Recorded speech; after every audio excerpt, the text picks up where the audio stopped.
Yes, it's been a while since I came aboard and just to stop by and say hello and share a little information with you. Something that had been going on in my head for a minute. And tonight I just said I'll share it because when I was working, I always thought about work for the federal government. I always thought about going into business for myself. And, really didn't have an idea of what I wanted to do. But anyhow, I knew that some things had been introduced to me. One of the things introduced to me was network marketing. And at that time, I didn't really look at it as a profession. I just looked at it like, well, hey, somebody to share with you a way to make money. And working for the federal government, really retirement is the end of the road in that arena. And, to be blessed, I'm using the word blessed, to retire, of course, you retire and you're fortunate to get a pension or retirement check, or Social Security, when you qualify and all of that stuff, that's fine. Because in actuality, it is a passive income generated because of something that you've done in the past. But going into business for yourself, to a great degree, is generating an income from your own abilities that can last if it's passive, or you create a passive income that can last. And it's not nobody giving it to you for something that you've done, but something that you created yourself because of something that you've done.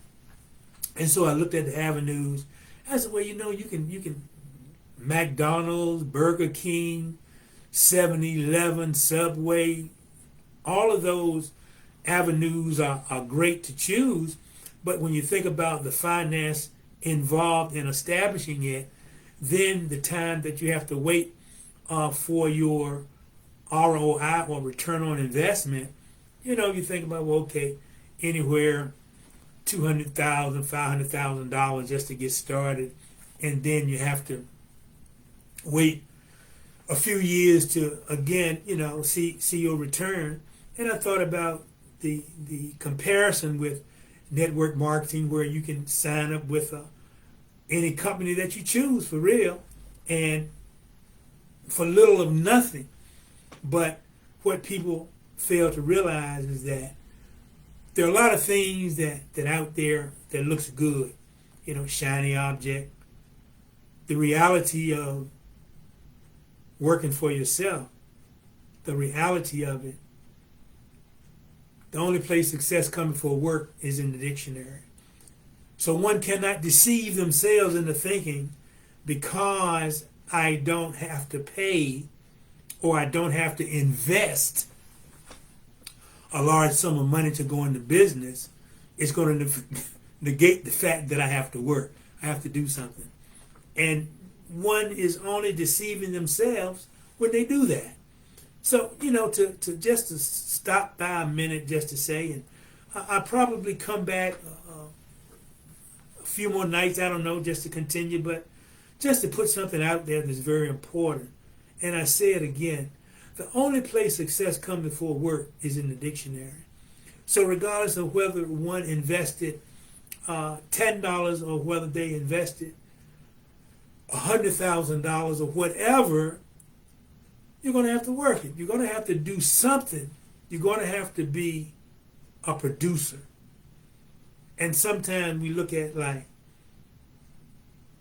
comfortable being a consumer. I'm comfortable consuming.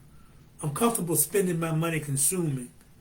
But to be a producer means that I want to do something to serve somebody else. My best talents, my best abilities can be observed doing something for someone else, serving someone else, serving a community, or whatever you might choose to do. But service is the main ingredient in what you're doing.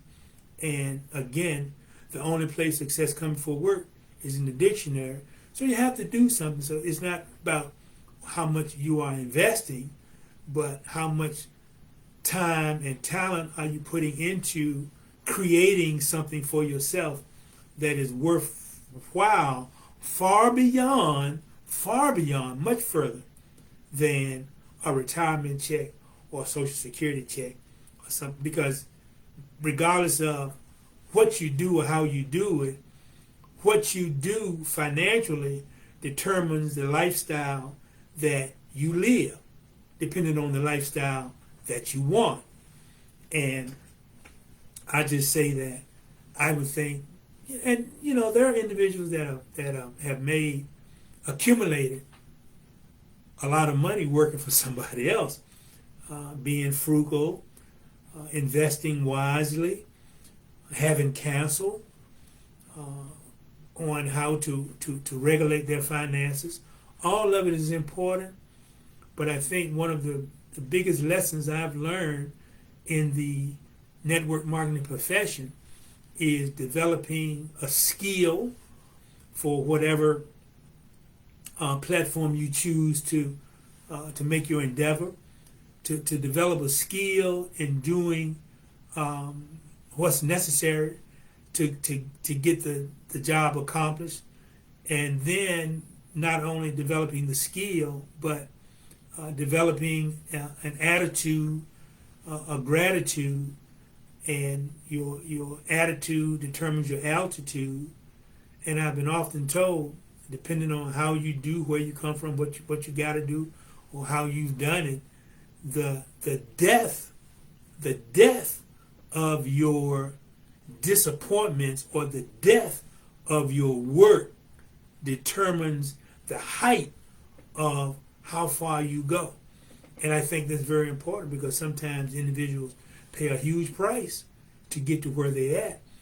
And others can do, as I've heard it so eloquently put, others can do what others have done if they're willing to pay the price others have paid. So, I'll just leave that there tonight. Quick shout out that the only place success comes before work is in the dictionary. Others can do what others have done if they're willing to pay the price others have paid. And don't deceive yourself. Just because you invest a little don't mean that you haven't, don't mean that it negates the fact that you have to do sometimes more. So just keep it in mind. And I don't know what other night I'm going to choose to come back. I just sometimes just come when the Spirit moves me to do something, or, it's social media. Why not? But anyway, hey, until the next time, others can do what others have done if they're willing to pay the price others have paid. And the only place success comes before work is in the dictionary. Until the next time, Andrew.